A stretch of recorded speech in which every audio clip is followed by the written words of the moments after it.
Good morning बच्चों। आज हम करेंगे आपकी 5th क्लास की बुक में से अपठित गद्यांश। ये एक पैरा दिया हुआ है, गद्यांश है बच्चों। इसको पढ़ने के बाद इसमें से ही कुछ क्वेश्चन दिए गए हैं, उसके आंसर भी इसी में से ही निकलेंगे। इसलिए इस गद्यांश को बिल्कुल ध्यान से पढ़ना है, आराम से पढ़ना है। अगर एक बार ना समझ आए तो 2 बार पढ़ो, 3 बार पढ़ो, जब तक हमें इस पैरे को अच्छी तरह से समझ ना लें। देखो इसमें क्या लिखा हुआ है। आदर्श नागरिक वह है जो अपने कर्तव्यों और अधिकारों को समझकर अपने कर्तव्यों का दृढ़ता से पालन करता है। वह जानता है कि उसे अपने अधिकारों का समुचित रूप से उपयोग किस प्रकार करना चाहिए। इन सब बातों से परिचित होने के लिए नागरिक का शिक्षित होना ही बहुत जरूरी है। शिक्षित नागरिक ही लोगों में जागृति लाने का काम कर सकता है। किसी भी देश की प्रगति का आधार वहां रहने वाला प्रत्येक नागरिक होता है। एक अकेला व्यक्ति देश को प्रगति की राह पर आगे कभी नहीं ले जा सकता। देश को समृद्ध बनाने के लिए अपना सब कुछ न्यौछावर करना ही प्रत्येक नागरिक का कर्तव्य होता है। आदर्श नागरिक वही होता है जो दूसरों के हित को ध्यान में रखते हुए कार्य करता है।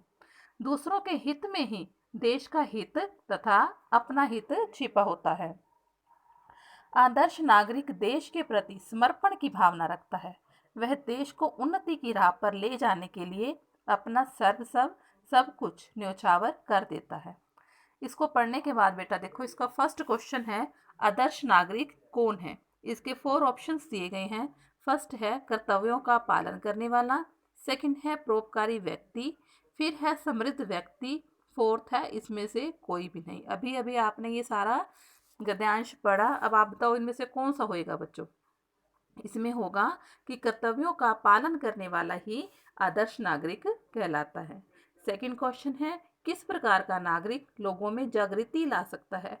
अभी हमने इसमें पढ़ा कि व्यक्ति को शिक्षित होना चाहिए, तो शिक्षित व्यक्ति ही लोगों में जागृति ला सकता है। थर्ड क्वेश्चन है प्रत्येक देश की प्रगति का आधार कौन होता है। तो देश में रहने वाला नागरिक। आदर्श नागरिक में किस प्रकार की भावना होना अति आवश्यक है बच्चों। तो देश के प्रति समर्पण, ये इसका आंसर है।